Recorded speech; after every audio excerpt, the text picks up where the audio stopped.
Assalamu alaikum. My topic of presentation is otic ganglion. Otic ganglion is a ganglion it is a parasympathetic ganglion which relays the sclenomotor fibers to the parotid. The sclenomotor function of the parotid is because of this otic ganglion. Topographically, it is related to the mandibular nerve. This is the mandibular nerve, and functionally it is related to the glossopharyngeal nerve. Can you see this small size? This is the otic ganglion. This is your otic ganglion. This is your otic ganglion, and it is 2 to 3 millimeters in size, present in the infratemporal fossa. Fine. Then it is present below you have a foramen above here, that is called as the foramen ovale. It is present just below you have a foramen here, that is called as foramen ovale. It is present just below the foramen ovale, this otic ganglion. Then this is the mandibular nerve. This is the mandibular nerve. It is present medial to the mandibular nerve. ये हम पीछे से देख रहे हैं mandible को. It is present, this is the mandibular nerve, so it is present medial to the mandibular nerve, this otic ganglion. And it surrounds the origin of the nerve to the medial pterygoid. This is the nerve of the medial pterygoid. It surrounds the origin of the medial pterygoid nerve. See this picture. This is your otic ganglion. This is your otic ganglion, and as you can see, this is the mandible posteriorly. This is your medial pterygoid muscle जो mandible के अंदर से होता है. Then this is the nerve to the medial pterygoid. Its origin is being it surrounds the origin of the medial pterygoid nerve, this otic ganglion, and it is just medial to the mandibular nerve. This is your mandibular nerve. इसके medially होता है ये otic ganglion. See how small it is. It is a peripheral parasympathetic ganglion. After that comes your connections and branches. Connections and branches of the otic ganglion.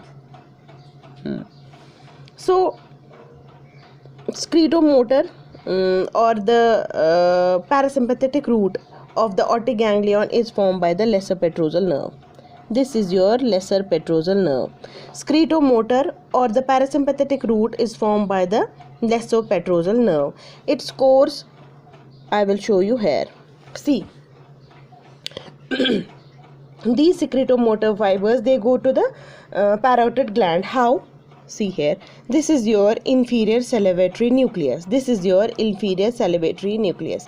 The preganglionic fibers from this inferior salivatory nucleus, the preganglionic fibers from this inferior salivatory nucleus go to the 9th cranial nerve, that is the glossopharyngeal nerve. The glossopharyngeal nerve has a tympanic branch. This is the tympanic branch of the glossopharyngeal nerve, forming the tympanic plexus. Then via the lesser petrosal nerve, these sclenomotor fibers go to the otic ganglion. Via the lesser petrosal nerve, it goes to the otic ganglion. This is the otic ganglion. Fine. And it goes to the otic ganglion. After that, the postganglionic fibers arise here and join the auriculotemporal nerve and go to the parotid gland. Give the sclenomotor fibers to the parotid gland. Again, I will be talking about the sclenomotor or the parasympathetic root. See in the picture, this is the inferior salivatory nucleus. This is the inferior salivatory nucleus. Inferior salivatory nucleus. यहाँ से निकलेगी आपकी preganglionic fibers. They will go to the glossopharyngeal nerve, and the fibers will go to the tympanic branch of it, then the tympanic plexus and the lesser petrosal nerve. Finally it will relay in the otic ganglion. From there the postganglionic fibers will arise and they will join the auriculotemporal nerve and finally will go to the parotid gland. This was the sclenomotor. Then the sympathetic root. For the sympathetic, it is derived from the plexus on the middle meningeal artery. This is your middle meningeal artery. So the sympathetic is derived from the plexus. You have a plexus over this middle meningeal artery. That forms your sympathetic root. It contains postganglionic fibers which arise in the superior cervical ganglion. ठीक है. It contains postganglionic fibers which arise from the superior cervical ganglion. These fibers again pass through the aortic ganglion and reach the parotid gland. ठीक है. They again pass through the aortic ganglion and reach the parotid gland. They are vasomotor. Sympathetic route is vasomotor. Then comes your sensory route, which again comes from the auriculotemporal nerve. Auriculotemporal nerve. The sensory comes from the auriculotemporal nerve to the parotid gland. The sensory comes from the auriculotemporal nerve to the parotid gland. Again, I will be discussing the routes. It has a scletomotor node which you have discussed in the previous diagram. Inferior salivary nucleus से fibers आएंगे. Preganglionic fibers will go via the glossopharyngeal nerve, its tympanic branch, then the tympanic plexus, lesser petrosal nerve, and they will go to the aortic ganglion and relay here. Then the postganglionic fibers will arise and go with the auriculotemporal nerve to supply the parotid. Then for the sympathetic, you have the plexus around the middle meningeal artery, fine, and this arise. It contains postganglionic fibers which arise in the superior cervical ganglion. The fibers pass through the aortic ganglion, but they don't relay here this time, and they supply the parotid. They are vasomotor in function. Then the sensory route comes from the auriculotemporal nerve and give sensory to the parotid gland. This was about the connection.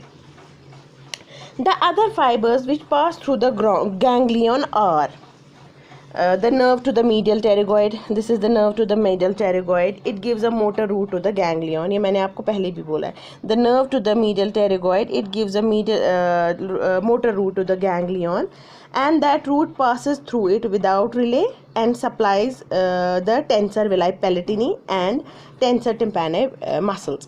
यहाँ से जो medial pterygoid है ना, यहाँ से एक motor root जाता है गैंग्लियन को, विच passes through it without relay and supplies the tensor villi palatini muscles and tensor tympani muscles.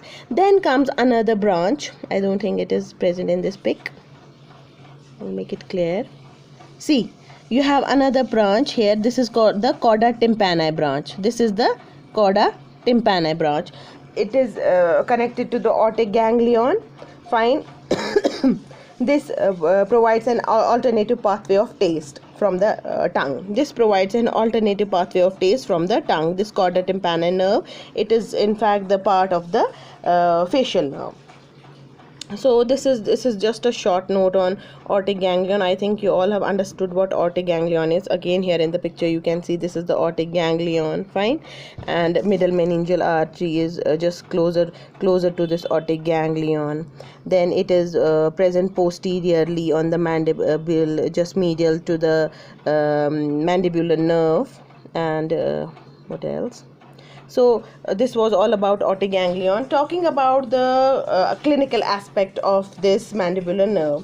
If motor part of the mandibular nerve is to be tested, we ask the person to clench teeth, then feel for the masseter and temporalis of both side. अगर हमें mandibular nerve check करनी होगी ना, हम patient को बोलते हैं to clench his teeth.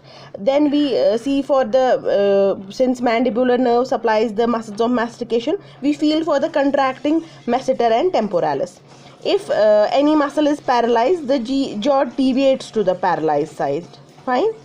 Similarly, the activity of pterygoid muscles is tested by asking patient to move chin from side to side, fine.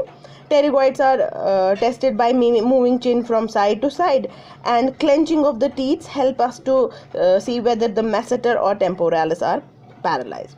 Then if a patient comes with cancer of tongue, the pain may go to the ear, to the temporal fossa. Why?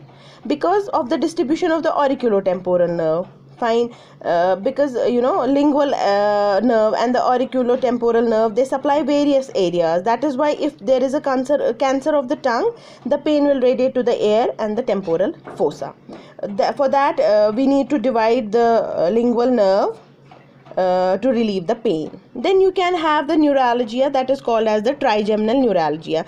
Trigeminal neuralgia is the pain in the area of distribution of the trigeminal nerve. Pain in the area of distribution of the trigeminal nerve. Here, since we are dealing with the mandibular nerve, so we will be talking about the mandibular neuralgia. what happens, the sensory root of the patient feels extremely it is an extremely painful condition. What is done, the sensory root of the nerve can be cut, and that is in fact the operation of choice these days. But if there is pain, trigeminal neuralgia, ophthalmic fibers you have to preserve, otherwise corneal reflex will go. Then another aspect, applied part is if lingual nerve is directly in contact with the mandible. If wisdom tooth is to be extracted, there is a chance that we can injure the lingual nerve. Moreover, you can have jaw reflex is because of the mandibular nerve. If there is the problem in the mandibular nerve, or paralysis or any injury to this nerve, the jaw jerk reflex will go. That reflex you will read in your this physiology part. Then during the extraction of the teeth of the on the mandibular side, your inferior alveolar nerve got to be anesthetized. But what happens, sometimes this inferior nerve can get damaged because of the fractures of the mandible, so sensation over the chin and concerned related area will be lost. Okay, then you have a third molar teeth, which during extraction can lead to the damage of the buccal nerve, leading to the local numbness of the cheek. Thank you. Go through it, and please work hard. Thank you.